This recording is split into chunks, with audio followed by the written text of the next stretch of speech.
twinjiremo umwuka mwiza tugomba guhumeka, noneho tukagira ubuzima buzima mu mubiri muzima.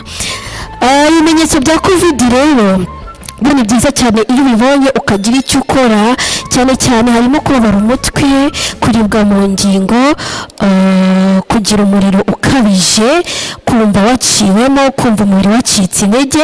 Ibi bimwe mu bimenyetso bishobora kukwereka ko ushobora kuba ufite covid.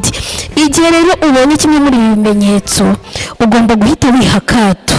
Niba uri ahangaha mu isoko kumva icyo kimenyetso, rwose gerageza wiha akato kutanduza benshi, ureke kwegerana n'abantu, ahubwo icyo bakiza uhita unyarukira ku kigo nderabuzima kikwegereye, noneho bakabasha kugufasha. Iyo rero uvuye ku kigo nderabuzima ari kure, ushobora kwegera umujyanama w'ubuzima, byose birashoboka. Ushobora kubwira umwe mu bayobozi b'inzego z'ibanze, ushobora kubwira polisi, ushobora nanone uyu murongo mwafata telefone mukawandika. Ni umurongo urwa waba ufite inite waba utazifite, ntabwo amafaranga agenda. 114 cyangwa se 114.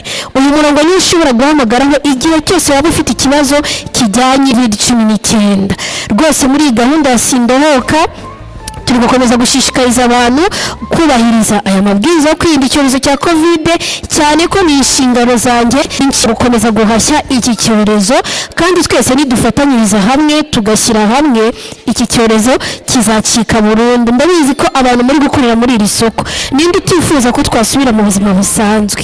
Nta n'umwe. Mwese murumva ko ubuzima busanzwe twabusubiramo uko byari bisanzwe, agapfukamunwa tukaba turakaritse, tukongera abajya kwenjoyinga bakongera bakenjoyinga, byose kugira ngo ibyo byose tubigereho birasaba ko habaho ubufatanye bw'abaturage ndetse na leta y'u Rwanda idahwema kutureberera ibyiza. Nanone kandi twitabire gukingirwa. Gukingirwa ni ikintu kimwe mu bizatuma iki cyorezo kibasha gucika, kuko burya izi nkingo batanga ntabwo ari ukuvuga ko izi nkingo zikiza covid cyangwa se uwarufashe atakwandura covid, ahubwo ni urukingo rwo kukongerera ubudahangarwa bw'umubiri kugira ngo covid nikugeraho ninakuzahazi. Ubwo rero nubwo butumwa twari muri gahunda ya Sindohoka, intero ibe yabaye